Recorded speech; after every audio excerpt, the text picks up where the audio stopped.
Good morning and welcome to the Unitarian Universalist Congregation in Eau Claire. I am the Reverend Virginia Wolf, Minister Emerita of this congregation. I'm so happy to be here with you today. I only wish I could see your faces. Today I'm going to explore fear, which is a timely, if difficult, subject. I hope to say some useful and comforting things about fear, but I also intend to confront what is unpleasant and difficult about it. Two pieces of this service capture the pain of being overwhelmed by fear. The one I will read as part of the opening, Charles Rafferty's Forecast, and Alicia Ostricker's Insomnia, which Debbie Brown, will read before my talk.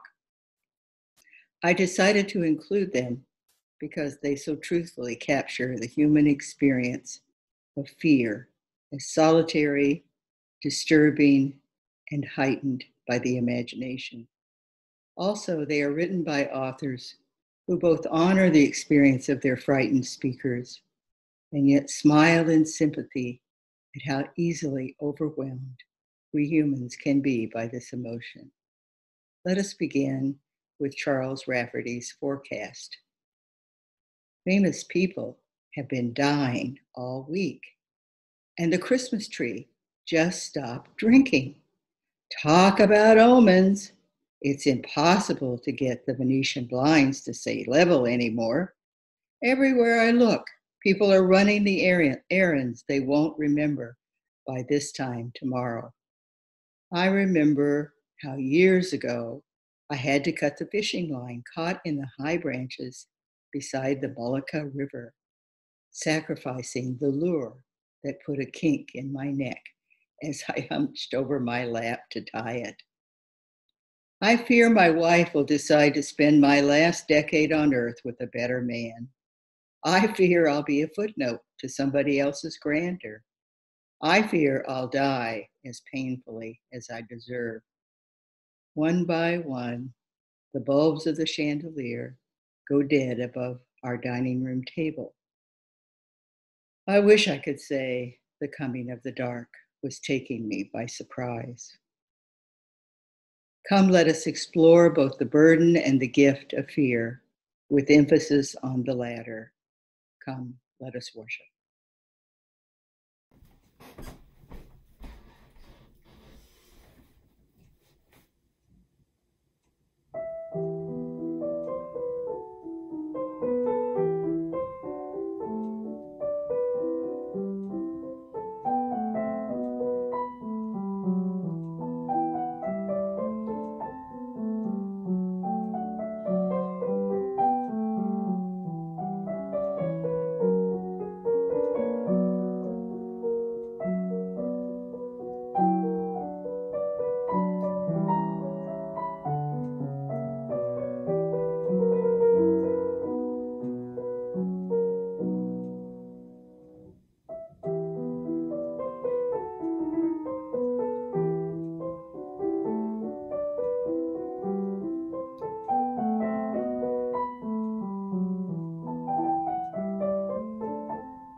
My name is Amanda Lonsdorf, and I am the UUC Board Past President, and I would like to welcome everyone to the Unitarian Universalist Congregation today. We are a religious community who commit ourselves to diversity, and we hope to nourish human differences, those of age, race, gender, ability, sexual orientation, political views, culture, class, mental or physical health status, and religious belief. We welcome all those who treasure freedom of conscience in the search for truth. And we promise to do our best to provide you a spiritual home. And we extend a special welcome to our visitors today, and we hope that you will all fill out an online visitor form, and hope that you'll follow our Facebook page. That way you'll keep updated on events and happenings, and there are religious exploration opportunities for children, teens, adults, everybody. And there are many ways to expand your mind and expand your heart with the Unitarian Universalist Congregation in Eau Claire. So we're really glad that you joined us today. Thanks for being here. Hi, my name is Angie Zabrowski, and I'm here on behalf of the Harvest Auction Committee. As you may have seen in the newsletter and UU Connections, the Harvest Auction is going to look a lot different this year than in previous years. We will be doing an online-only event this year, and we're starting events and services this summer. And our first event is this Thursday. We're sponsoring Park Circles. These are very informal gatherings of up to 8 to 10 adults meeting in area parks. Bring your own chair, some snacks, and maybe some bug spray, and we'll sit in a socially distanced circle and chat. So you can meet with your UU family and still be safe. We're also starting a snail mail express, where volunteers will be sending out cards. Social distancing has been kind of tough on many of us, and this is just a small way for us to connect with one another. The cost for Park Circles and the Snail Mail Express is $5 per person or card. However, if cost is an issue, please contact the UUC office or myself for a coupon code to waive the cost on our brand new Harvest Auction website. We don't want cost to be any kind of impediment to connecting with other UUs. We're also looking for event and services donations, and any other way you can think of for our UU family to connect with one another starting right now.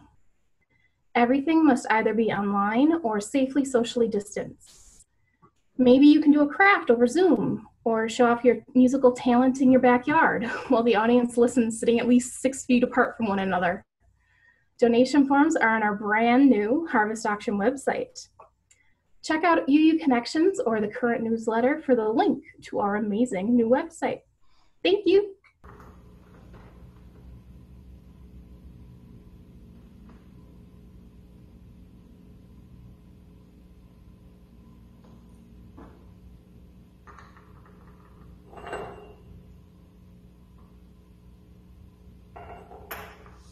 May the light of this chalice give light and warmth to our community, when we are joyful and when we despair, and when we feel the warmth spread from our circle to wider and wider circles, until all know that they belong to one circle of life. These words are by Betty Dar. The Young Buffalo.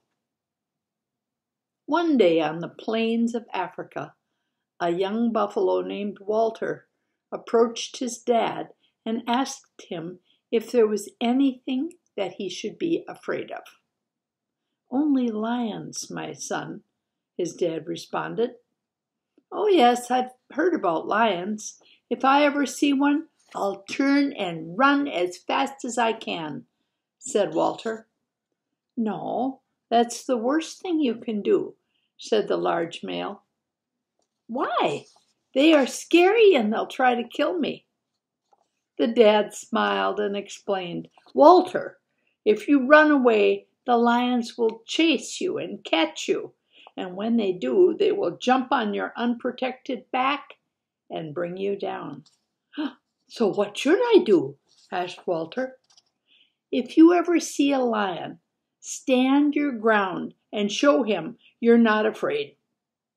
If he doesn't move away, show him your sharp horns and stomp on the ground with your hooves.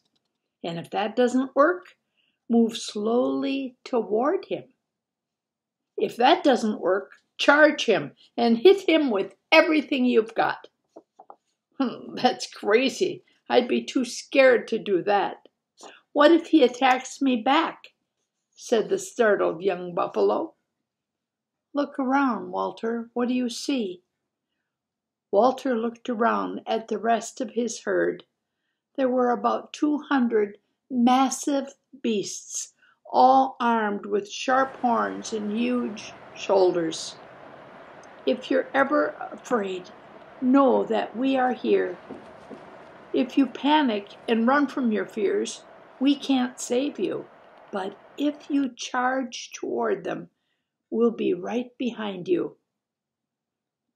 The young buffalo breathed deeply and nodded. "Thanks, Dad. I think I understand."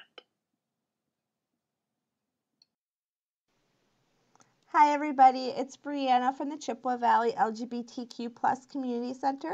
I hope everyone is having a good summer so far. And again, thank you so much for the donations we've received through the Shared Plate program. As of right now, the center is currently open, but we do have a mask requirement and we are by appointment only just to keep our volunteers as safe as possible. Our support groups are meeting in a hybrid form, which means some are meeting at the center while others are virtual. And as always, the donations are going to be going to our center supplies, educational materials, and also resources for the individuals who have reached out to us and may need them. Again, thank you so much. It's so appreciated, and we love all the support we get from our UUC family. So have a great rest of your summer, and stay cool because it's been unusually hot. Thank you. Bye. We have been warmed by fires that we did not build. We have drunk at wells that we did not dig. During this time of giving each Sunday, we give half of all non-pledged donations to nonprofit organizations that work to help others. This summer, our 50-50 Share the Plate recipient is the Chippewa Valley LGBTQ Center. If you would like to donate, you can donate online at uueauclair.com, or you can also text to give at 84321. And you can also just drop a check here at the building. We have a drop box by the door. Or you may also mail it to UUC at 421 South Farwell Street. We are so grateful for all the generosity that has made this congregation what it is. With gratitude for the abundance in our lives, we give to help people in need and to support the work of this congregation. The offering will now be given and gratefully received.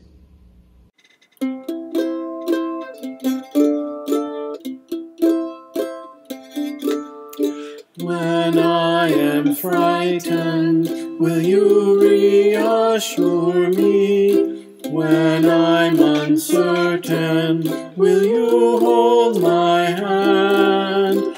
Will you be strong for me, sing to me quietly? Will you share some of your stories with me? If you will show me compassion, then I may learn to care as you do. Then I may learn to care. When I am angry, will you still embrace me? When I am thoughtless, will you understand? Will you believe in me, stand by me willingly? Will you share some of your questions with me? If you will show me acceptance, then I may learn to give as you do. Then I may learn to give.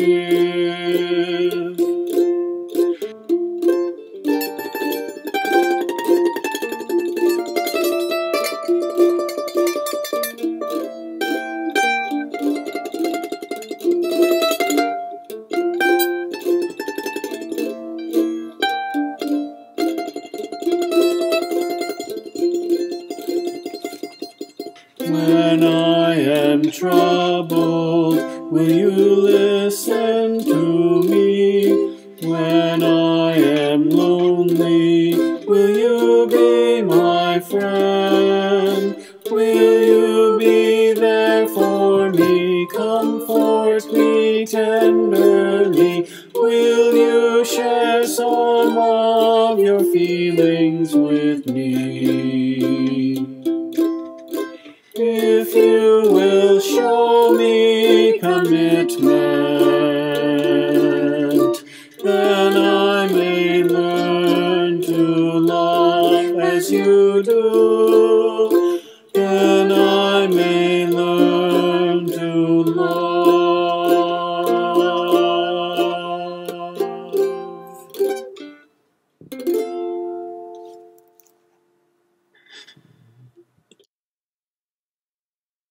Now is the time in our service where we share our joys and concerns.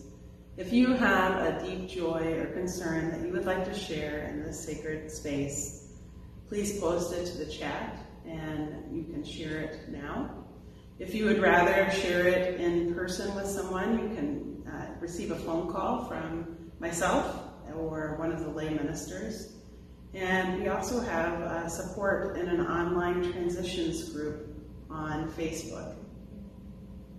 I would like to light this candle for Alta Bragg, who received visitation from Chuck Gorecki this week, and she says hello to all of her friends at UUC.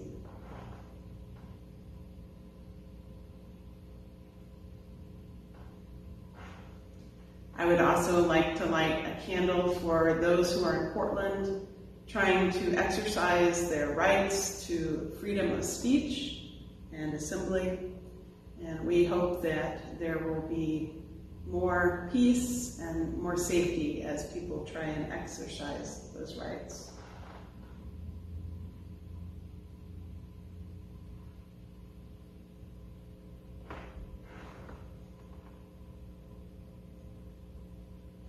I would like to light a candle of gratitude for the Chippewa Valley and all of its beauty this summer.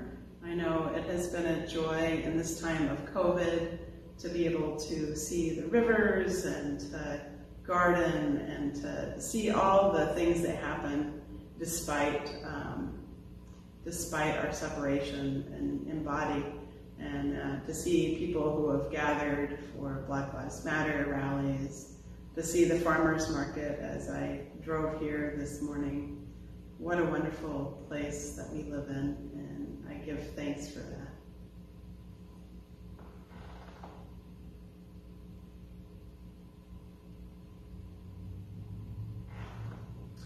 Allow a time of silence. If you would like to share in the chat any sort of joy or concern, feel free to post it now.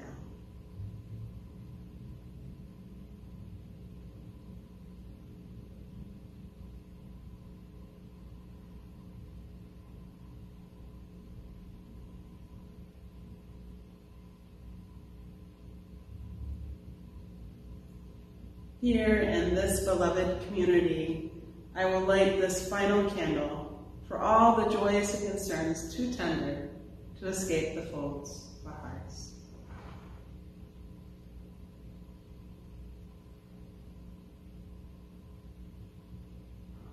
If you'll please join me in the words that we say to close joys and concerns. Love is the spirit of this church, and service its law. This is our great covenant, to dwell together in peace, to seek the truth in love, and to help one another.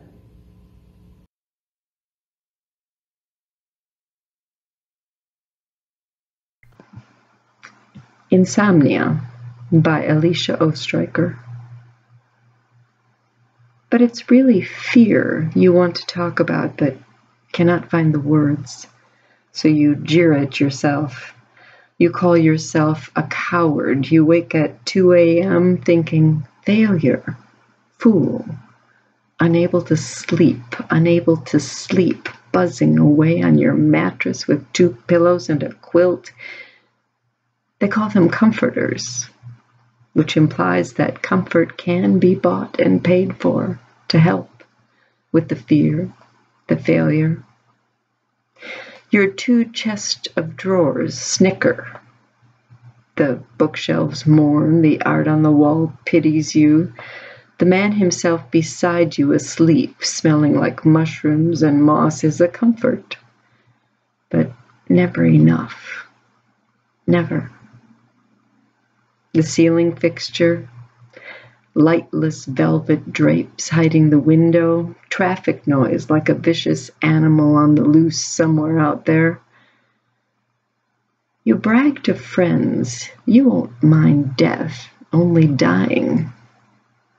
What a liar you are. All the other fears of rejection, of physical pain, of losing your mind, of losing your eyes, they are all part of this.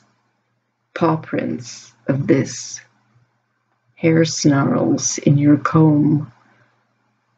This glowing clock, the single light in the room.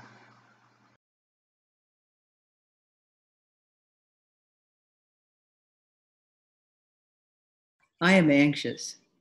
I am old, ailing, and nearing death. I am therefore vulnerable to the coronavirus that has plagued us for the last 5 months.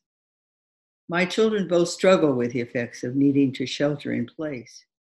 My daughter with a diabetic partner and 2 young daughters who want to be out and about, one of them with COVID-like symptoms, and a son trying to work at home while single parenting 3 young children, one of them autistic. Millions, of course, are in worse shape, unemployed, hungry, or sick. Meanwhile, police officers have brutally killed yet another Black man. People are rioting and looting and injuring and killing, risking getting the virus. One of my granddaughters is a protester. The government is ineffective, or even worse, a part of the problem. Selfishness, greed, division, discrimination, and destruction seem to be the order of the day. Besides all of this, we do too little to address climate change and the ways in which it may devastate or eliminate human civilization. I suffer from insomnia. Is it any wonder? How about you? Are you afraid too? According to the Institute of Mental Health, 19 million Americans suffer from chronic fear-related disorders. It seems we're living in a time of pervasive fear, of the enemy within, of destructive leaders at the helm, of disease and other crises brought on by our suffering and neglected planet. Fear is hardwired into our systems. It's a physiological response to danger, arising with the threat of harm, either physical, emotional, or psychological, real or imagined. Clearly, fear serves a useful purpose. It alerts us danger and the need to take action to protect ourselves. Every living thing reacts to a perceived threat in what seems to be fear, as a buffalo does to the lions. When we humans lived in the wild, fear clearly alerted us to risk and often led us to act in ways that saved our lives. Climbing a tree, running, slinging a club, hiding, or attacking as a group. So fear is instinctual, but it is also learned and taught. Burned, the child learns to fear fire or the stove. Nearly drowned, the child learns to fear water. Fear is also taught. For example, parents teach their children about stranger danger, and experts teach adults about the dangers of smoking, obesity, alcoholism, and speeding. Fear definitely has its uses. On the other hand, when it is prolonged, arising from a distant, perhaps not clearly understood threat about which we feel helpless to do much, fear is destructive. This kind of fear, characteristic of our times, is better known as anxiety. In July of 2020, my distress, as described before, is anxiety. As many have pointed out, anxiety negatively impacts us as individuals and as a society. Because it is free-floating and persistent, it leads to an inability to relax, weakens the immune system, and can result in anxiety disorder or panic attacks, depression, phobias, heart damage, loss of confidence, missing out on life, and worsened memory. Some neuroscientists claim that humans are the most fearful creatures on the planet because of our ability to learn, think, and create fear in our minds. Much of our frantic effort to distract ourselves with sports, television, movies, Facebook, and other social media, political rivalries, drugs, alcohol, and many other pursuits is intended to reduce our individual and social anxiety. Unfortunately, distractions are only that. They allow us to avoid for a while, but they cannot lessen the underlying anxiety that plagues us. Can anything? Dr. John Aaron of the Mental Health Foundation suggests several things. For one, as the young buffalo's father tells him, face your fear if you can. Running away means you'll have the lion on your back, the lion symbolizing the fear which can eat us up. Both Buffalo Father and Dr. Aaron explain that if you don't confront fear, you miss the chance to work out how to manage your fears and reduce your anxiety. Exposing yourself to your fears can be an effective way of overcoming anxiety. This involves trying to learn more about your fear or anxiety. Keep an anxiety diary or a thought record to note down when it happens and what happens. You can try setting yourself small, achievable goals for facing your fears. You could carry with you a list of things that help at times when you are likely to become frightened or anxious. This can be an effective way of addressing the underlying beliefs that are behind your anxiety. Try to learn more about your fear or anxiety. Additionally, Dr. Aaron suggests increasing the amount of exercise you do, avoiding alcohol, learning relaxation techniques such as meditation, yoga, or Tai Chi, eating healthily or drinking in moderation, religious faith or spirituality, talking therapies, medication, and or support groups. Having reviewed a psychiatric understanding of fear, I, of course, turn to what the Buddhists have to say. Like Dr. Aaron, the Dharma teaches that facing your fear is crucial, but it provides some additional tools for doing so. One is the insight that, like everything else, fear is transitory. If we see and accept impermanence, then we can be sure that fear, like all things, passes. It is short-lived unless we hang on to it or resist it. The greatest Buddhist teachers, like the Dalai Lama and Thich Nhat Hanh, with minds trained to see the perpetual rising up and falling away of all phenomena, still experience fear, but only very briefly before returning to equanimity. My experience, however, is that when in the throes of fear, I can seldom realize that it will pass rather quickly. As it lessens, I can, and it helps. But much more useful to me when anxiety overwhelms me are Buddhist teachings about compassion.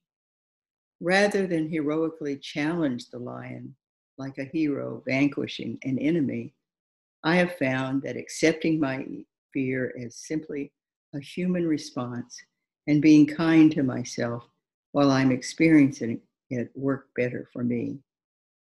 In the words of Buddhist priest David Berzier, it's a fact that we get frightened, and simply exerting more and more willpower to overcome our fright or posing as though we're unaffected by it does not send the fear away. So I try not to run away by either trying to overcome fear or pose as if I wasn't afraid, but rather to comfort myself. I tell myself that it's all right to be afraid, that it is what it is, that this too shall pass. I use these phrases as mantras. I turn to my breath and make an effort to deepen my breathing. I hug myself, and in whatever ways I can, try to relate to myself as a nurturing parent would. I do what I can to make my anxiety bearable. As Josh Korda, another Buddhist teacher, explains, the solution is to develop anxiety tolerance, to learn how to observe and hold our felt experience, which involves the ability to greet and observe our most uncomfortable and inconvenient feelings with unconditional friendliness. This kind of mindfulness means we can provide a safe container for our fear and soften it into a manageable state. When fear is not overwhelming us, we can explore it to see what it feels like and to understand where it's coming from. Knowing what it feels like, we can identify more quickly that we are afraid and begin to respond to the fear before it possesses us. Understanding where it comes from, we can begin to let go of its causes or come to terms with them. Amaro Bhikkhu, in Inviting Fear, suggests these questions to ask when you're afraid. Where do I feel the fear? What is its texture? Is it hot or cold? Is it painful, rigid, elastic? We are not necessarily looking for verbal answers to all these questions. Rather, we are just trying to find the feeling, accept it completely, and not add anything to it. Many find that fear locates itself primarily in the solar plexus, sitting like a tightened knot in the belly. Difficult as it may be to locate fear in your body, understanding why we fear is much more complex. Buddhism's exploration of the causes of fear in our times begins with understanding that fear is normal. Feeling fear does not make us defective. What's more, it reveals fundamental truths about our nature. We are, in Brazier's words, deluded beings, weak and vulnerable. We are especially vulnerable to self-centered impulses. This is no cause for guilt or shame, but simply the way things are. Brazier uses his fear of public speaking to exemplify this. He was nearly unable to form words, nearly paralyzed when he first began speaking to large groups, and overcame this fear only when he realized how much it resulted from his pride, from wishing to be a polished, wise orator when he was merely a fallible human being, beginning a new occupation. What also helped him was to admit his fear to his audience, in essence, revealing his vulnerability and asking for their empathy and shifting his focus from himself to them.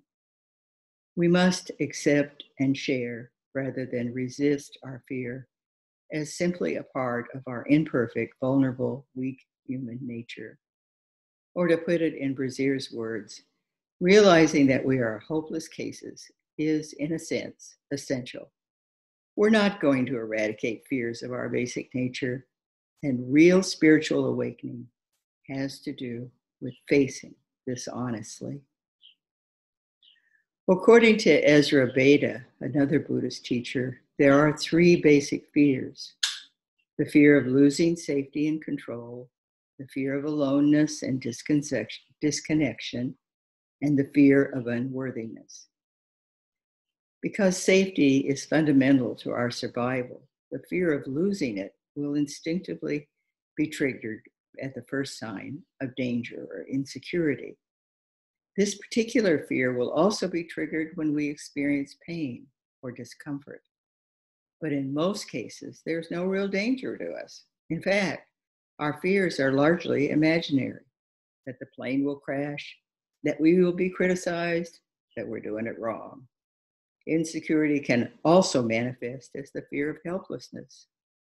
often surfacing as the fear of losing control, the fear of being controlled, the fear of chaos, or even the fear of the unfamiliar. We dread the experience of helplessness. The second basic fear of aloneness and disillusion we also can feel as the fear of abandonment, loss, or death. Some thinkers maintain that this is our fundamental fear, the one from which all other fears spring. Certainly, this is the case for the speaker in the poem, Insomnia. Third basic fear is of unworthiness, the fear that I don't count, the fear of general inadequacy, of being unworthy of love, of being nothing or stupid, and so on. This includes the fear of appearing weak or not on top of it, the fear of failing, the fear of being embarrassed or humiliated, the fear of never measuring up. As Beta's exploration of the basic fears reveals, fear is all about the self, fear about my individual insecurity, isolation, and deficiency. Even my fear of losing a loved one is really about my loss. It's about my helplessness, need for others, and my inability to cope. Whenever I really stop and think about myself, I see how preoccupied I am in preserving my ego, mostly by denying and trying to hide my essential vulnerabilities and fearing that they will be revealed. Lama Tassoni says that fear is what happens when reality collides with our personal fiction. Reality in the form of illness, aging, and death often collides with my personal fiction. That is, with illusions that I have of invulnerability. And of course, the less traumatic vicissitudes of life also challenge these illusions, such as lack of control over my emotions or body, failures in relationships, or embarrassment over mistakes. What is true of me is also true of you. We are all in this boat together.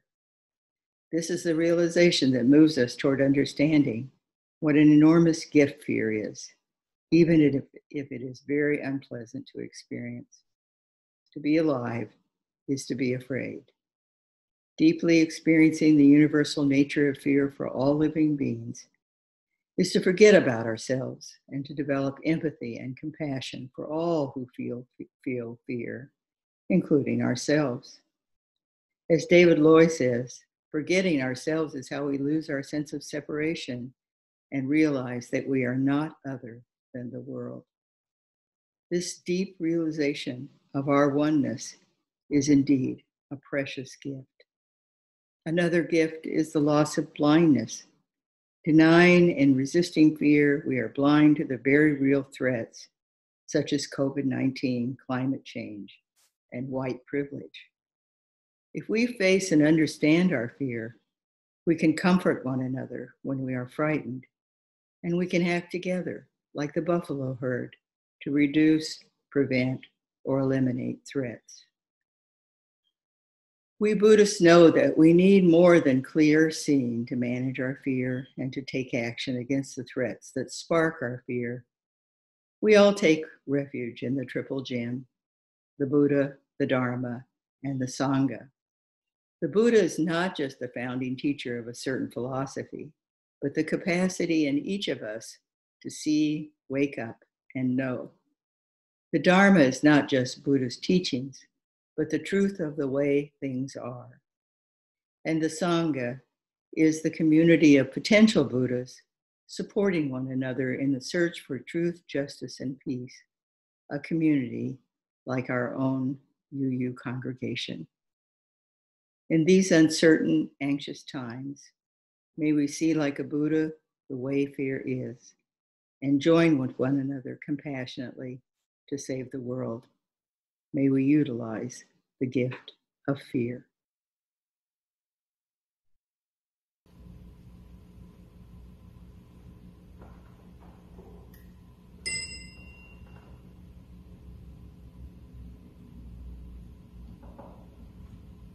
We extinguish this flame, but not the light of truth.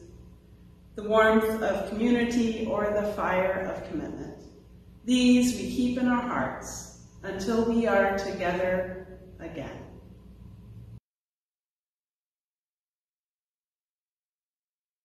Take courage, friends. The way is often hard, the path is never clear, and the stakes are very high. Take courage, for deep down there is another truth. You are not alone. Go in peace, and please join me for a virtual coffee hour on Zoom at the link provided in UU Connections.